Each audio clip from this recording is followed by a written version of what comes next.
Frères et sœurs dans la foi en Jésus-Christ, le dernier élément de notre étude biblique sur l'observation, souvenez-vous que ça c'est le dernier élément de l'observation, c'est comment étudier un paragraphe et comment étudier une section.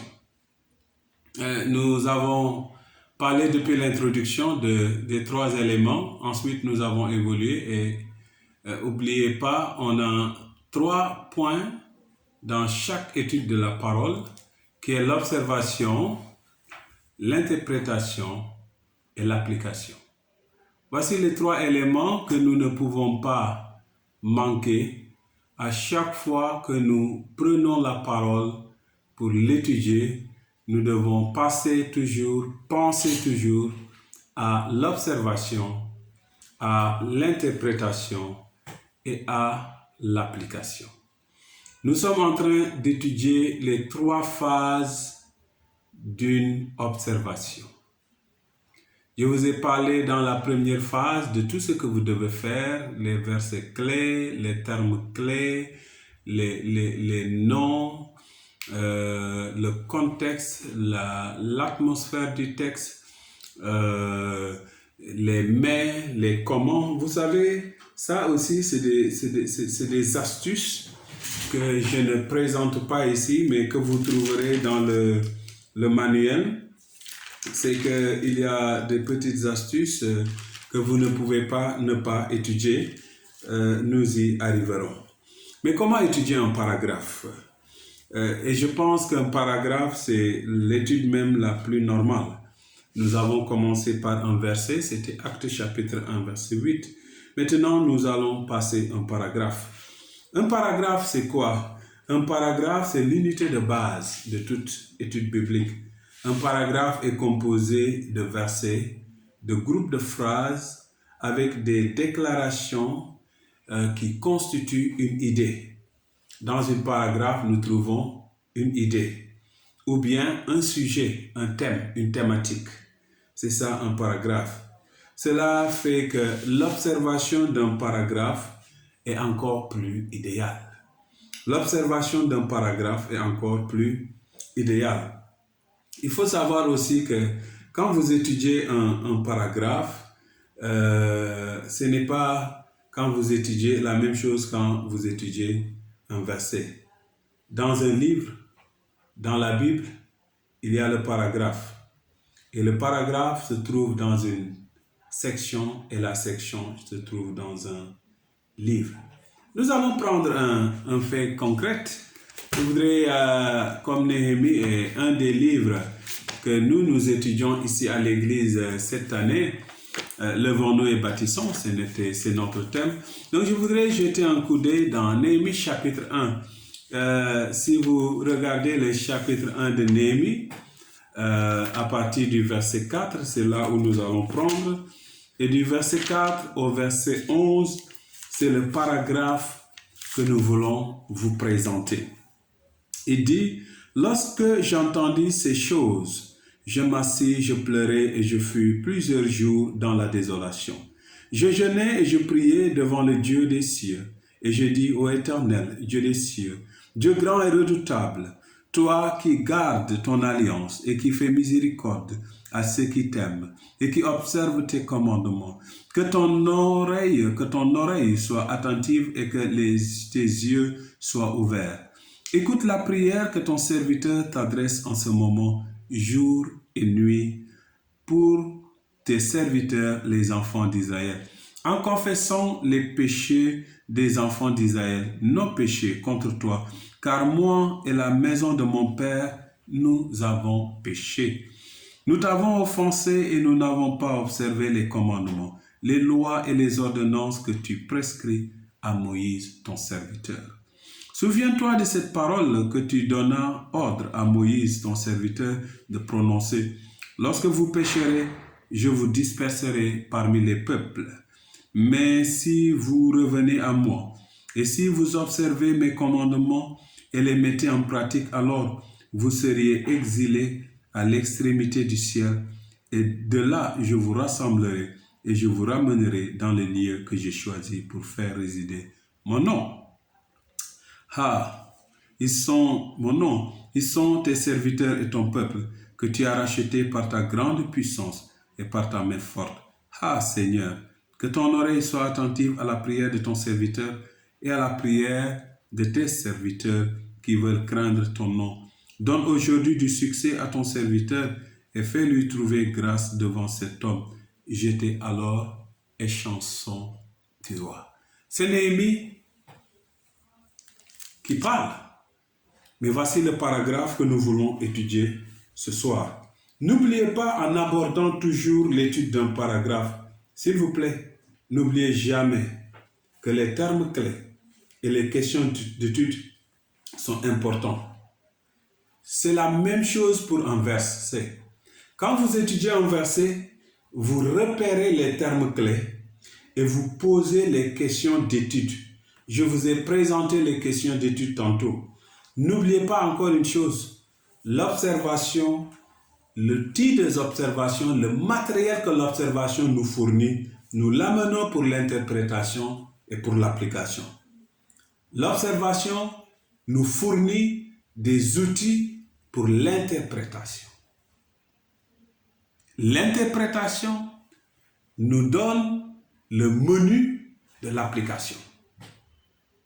Alors, quand nous regardons le texte, il commence avec lorsque. Lorsque. Le premier mot, le terme qui est important, c'est lorsque. Et nous voyons que lorsque nous conduit ou nous connecte à autre chose. Voyez, je suis dans l'observation d'un texte, d'un paragraphe, pas maintenant dans un verset. Mais lorsque je veux le renforcer parce que je suis dans un paragraphe et je continue à regarder et je vois lorsque j'entendis ces choses. Voyez, lorsque je me connecte à d'autres informations, lorsque j'entendis ces choses, donc ces choses deviennent aussi un mot-clé que je dois mettre en accord avec lorsque pour chercher réellement l'atmosphère du texte. Dans d'autres traductions, ces choses sont traduites par ces nouvelles. Je vais alors, ici, en cherchant la connexion de lorsque et de nouvelles, je vais essayer de me connecter. Et quand je me connecte et je lis tout le chapitre, je me retrouve avec 3 éléments qui sont importants. 3 éléments. Il y a un homme en particulier qui parle dans ce chapitre.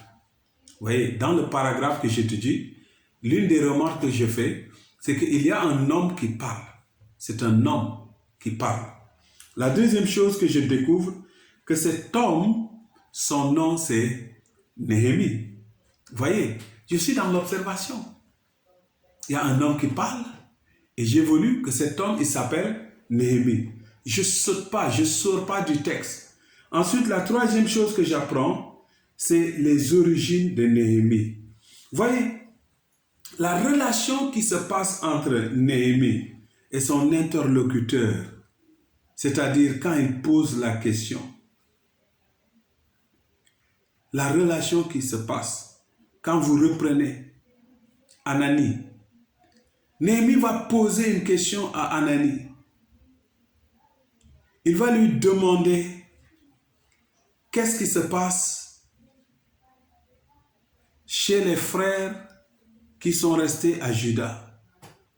Voyez, qu'est-ce qui se passe chez les frères qui sont restés à Juda? Et Anani répond clairement au verset 3 que ce qui se passe, ils sont dans le malheur, dans l'opprobre. Et après, Anani vient donner les informations sur la ville. Néhémie m'a posé la question sur les hommes, puis sur la ville. Et Anani a répondu sur les hommes, ensuite sur la ville. Je reçois ces informations. Maintenant, je ne veux pas perdre tout le temps ou passer tout le temps que j'ai passé avec Actes chapitre 8 dans ce texte. Mais vous pouvez maintenant évaluer tout ce qui se passe. Il parle du 20e mois, il parle de la 20e année, du mois de Kislev, de Souz. Tout ça, vous pouvez évaluer dans l'observation pour avoir les informations qu'il faut. Voyez. vous pouvez évaluer pour avoir les informations qu'il faut.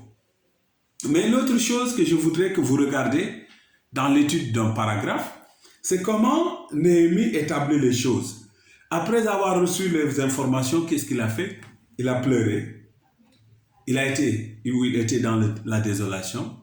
Il a prié et puis il a jeûné.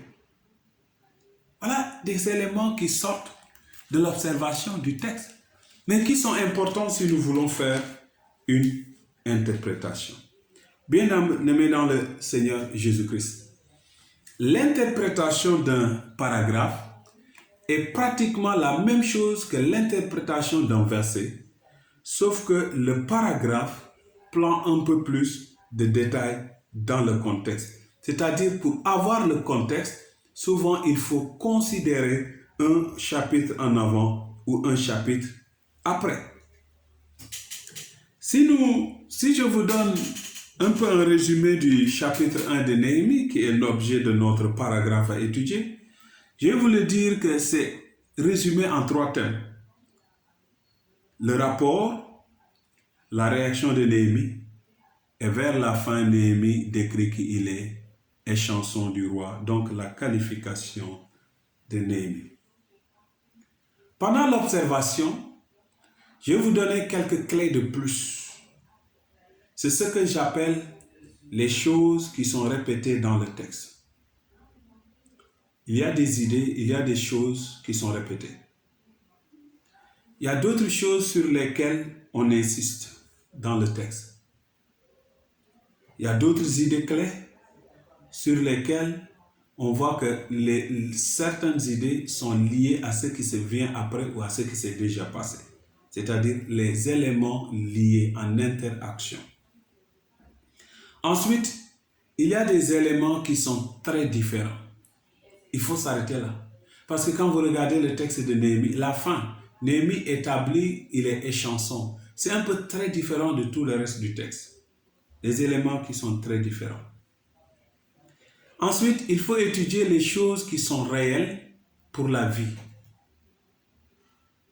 Par exemple, la position de Néhémie en tant qu'échanson du roi, une haute personnalité qui continue à se préoccuper des siens qui sont restés en captivité, malgré sa position sociale, qui se met dans la désolation, dans le jeûne et en train de pleurer.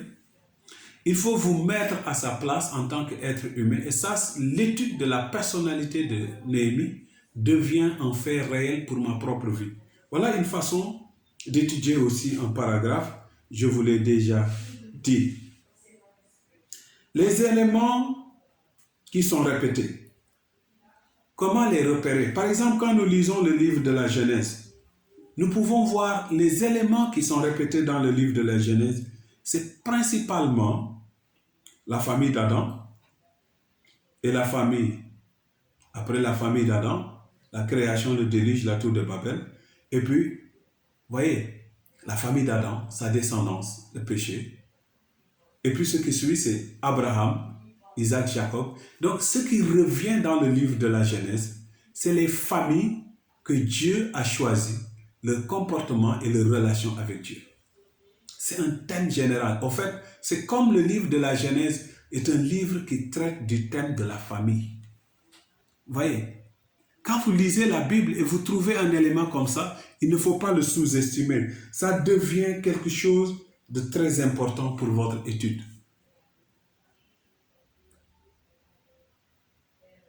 Bien-aimés dans le Seigneur, l'étude d'un paragraphe, encore une fois, est un peu plus spéciale et un peu plus spécifique. Ensuite, quand vous étudiez un paragraphe, il faut voir comment les choses se sont établies. Qu'est-ce que je veux dire? C'est que souvent il y a un ordre. Quand vous lisez Éphésiens, vous voyez du chapitre 1 au chapitre 3, Éphésiens nous instruit sur l'œuvre de Christ.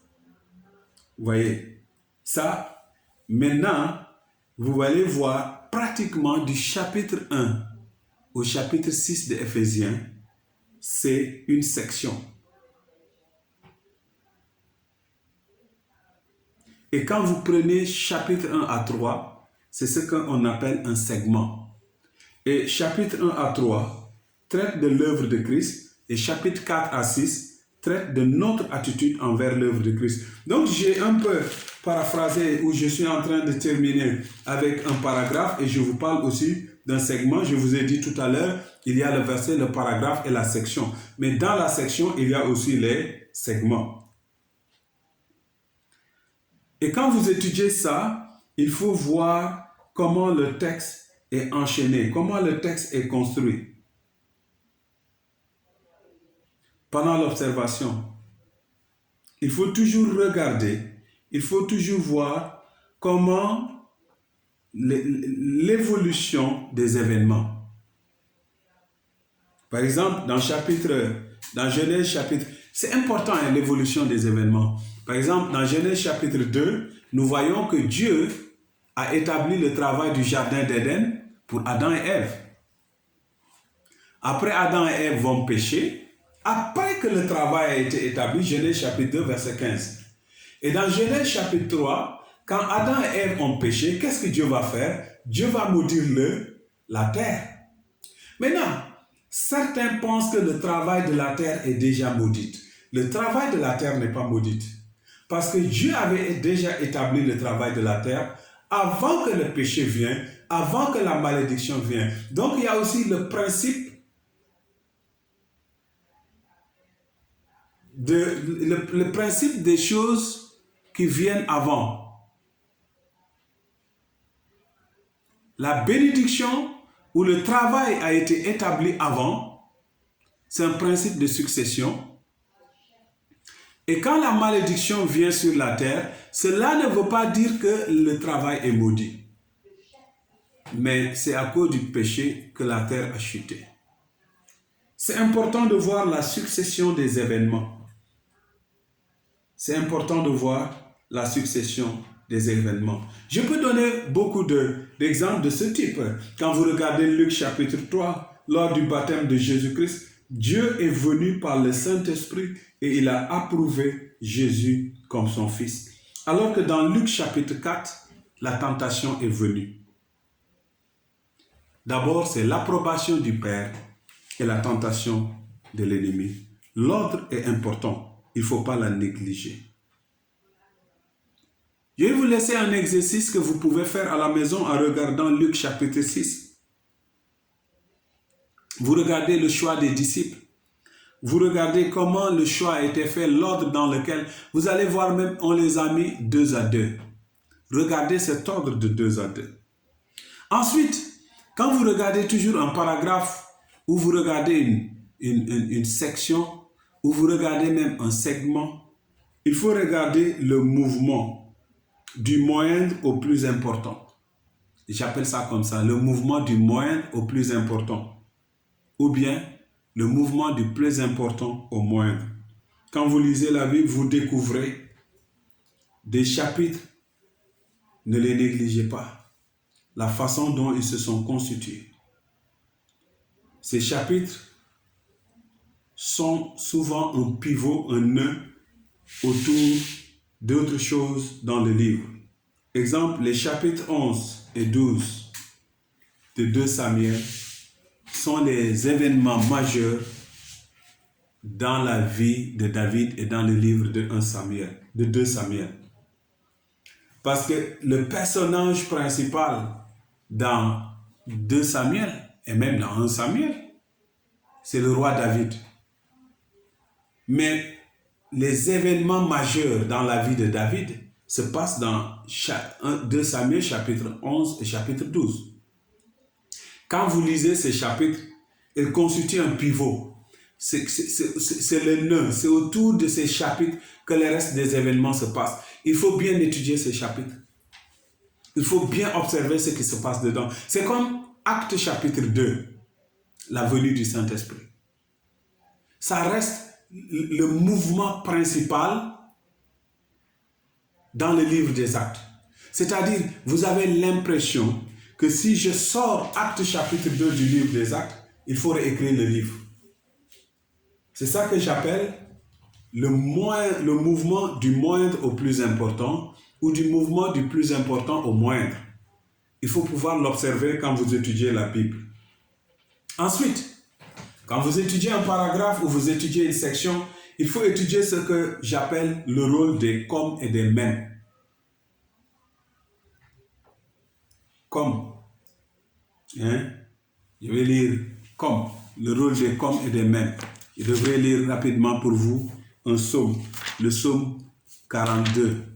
Il dit au verset 2, comme une biche, hein, je dois commencer au début, au chef des chantres cantiques des fils de Corée, comme une biche soupire après des courants d'eau, ainsi mon âme soupire après toi, ô Dieu. Donc le comme, il est important. Parce que le comme nous donne une image attractive. Et le comme fait que le reste du verset est comme un drapeau qui flotte autour de cette image. Comme une biche. Cette image que le verset crée, vous ne pouvez pas le négliger. C'est une comparaison, c'est comparatif. Les comme et les sont très importants. Les comme et les même sont très importants. Hein? Les comme et les même sont très importants. Vous pouvez y voir. Allez retourner à 1 Pierre chapitre 2. Désirez comme des nouveau-nés. Il faut étudier le texte aussi en tenant compte de ces termes qui sont assez illustratifs et importants et qui peuvent toujours faire un mouvement dans le sens de votre texte. Il y a ce qu'on appelle très rapidement, pour terminer, il y a ce qu'on appelle une métaphore. Une métaphore est une comparaison dans un texte sans y mettre comme ou même. Exemple, dans Jean chapitre 15, verset 1, Jésus utilise une formule figurative. Une formule figurative. Il peint une image qui illustre la relation entre le Père et les croyants. Vous voyez. Mais il n'utilise pas le comme. Il n'utilise pas le même. Mais il est en train de faire ce qu'on appelle une métaphore. Vous voyez. Il dit, je suis le cep et mon père est le vigneron. Vous voyez. C'est une métaphore. Dans Jean chapitre 3, Jésus a utilisé une métaphore pour parler à Nicodème, tu dois naître de nouveau. Nicodème pensait qu'il devrait reprendre le processus naturel de naissance. Non, Nicodème n'avait pas compris qu'il fallait naître d'en haut. Et Jésus va utiliser une comparaison également au verset 14. Vous voyez, donc la métaphore dans un texte, il faut savoir l'identifier. Il faut aussi savoir identifier ce qu'on appelle l'ironie dans un texte. Vous voyez, nous allons avoir un autre cas d'étude dans Luc chapitre 8. Dans ce chapitre, Jésus est en voyage dans la région de Galilée, en train de guérir les malades, d'enseigner les foules. La Bible nous renseigne qu'une grande foule le suivait. En vérité, Luc mentionne explicitement les différents groupes de personnes qui entouraient Jésus. Il parle des 12 apôtres, il parle d'un groupe de femmes qui soutenaient financièrement Jésus. Et puis il dit une grande foule.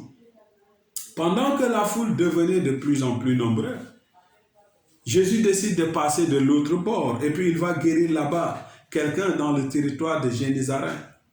Il va guérir quelqu'un et il revient encore. Et la Bible dit expressément au verset 40 de Luc chapitre 8, quand Jésus est arrivé, la foule était là. Intense.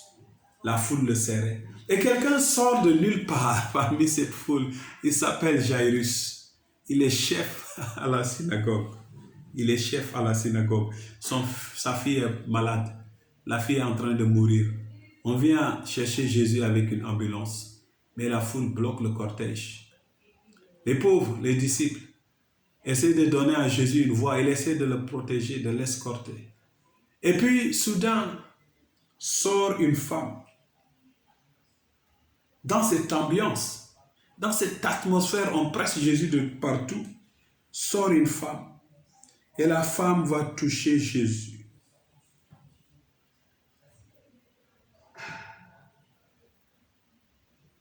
Voilà l'ironie. La femme touche Jésus d'un toucher de la foi.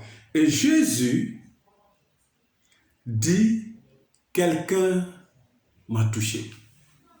Et cette femme a traîné longtemps entre les mains des gynécologues et puis elle ne pouvait pas être guérie. La femme a touché Jésus. Vous savez, dans toute l'histoire, le point culminant de cette histoire, c'est le toucher de la femme. C'est le toucher de la foi. Luc veut nous montrer l'importance de la foi dans le milieu de toute la foule.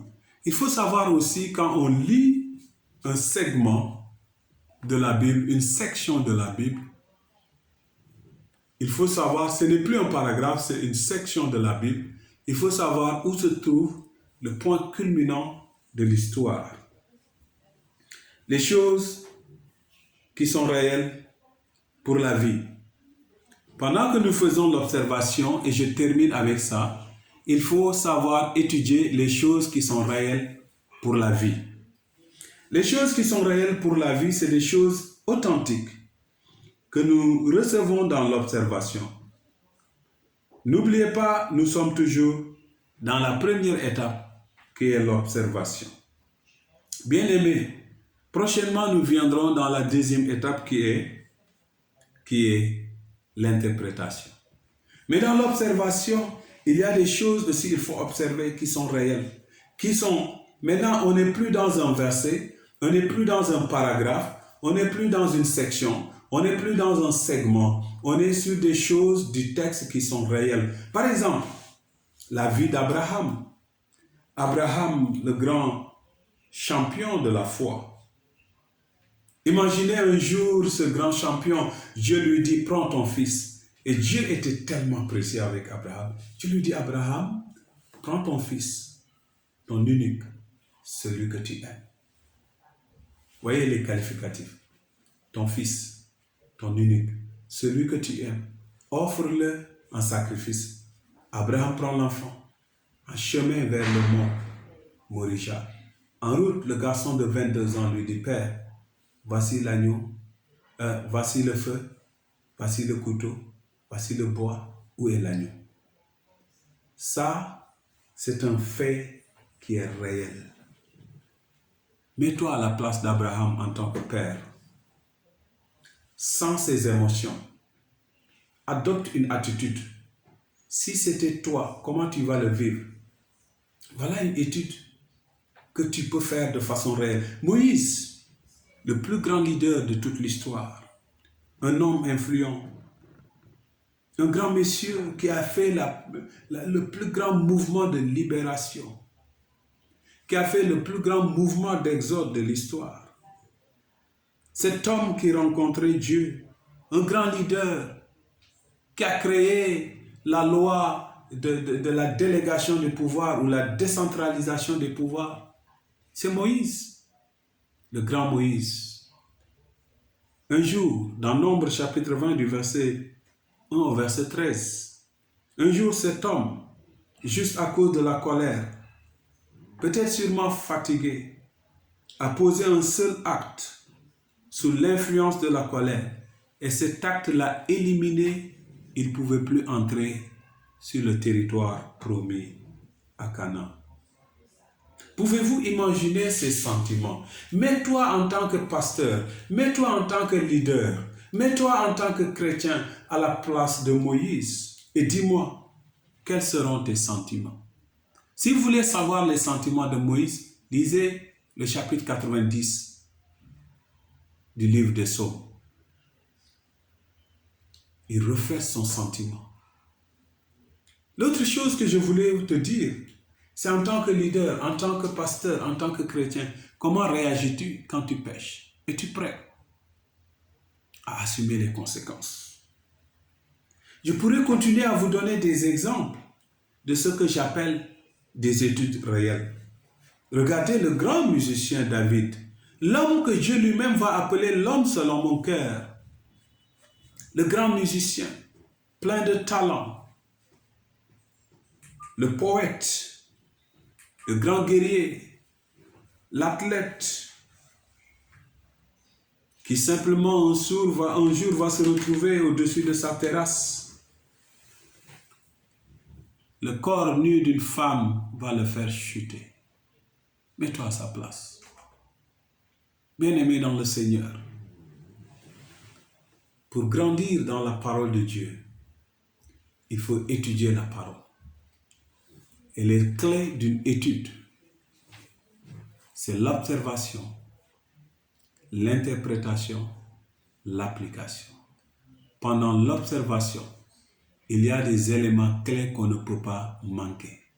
Le premier élément, c'est il faut savoir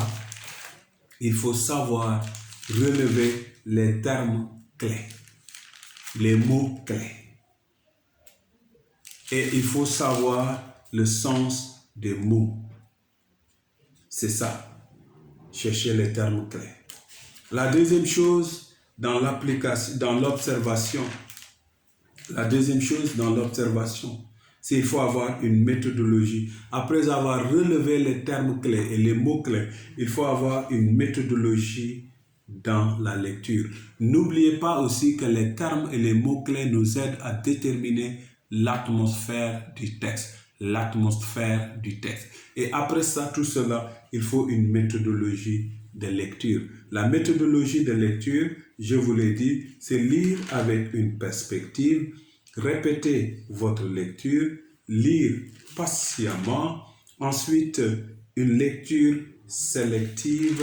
Et une lecture sélective, c'est une lecture qui pose les questions pourquoi, quoi, quand, où, etc. Ensuite, lire dans la prière. Voilà des éléments qui sont liés à l'observation. Après cela, après avoir étudié un verset, il faut étudier un paragraphe. Nous avons donné l'exemple de Néhémie, chapitre 1, du verset 4 au verset 13. Et dans l'étude d'un paragraphe, il faut toujours faire la même chose. Il faut les versets clés, les mots clés, attacher les idées clés ou les groupes de mots, avoir l'atmosphère du texte et toujours étudier chaque élément au détail près.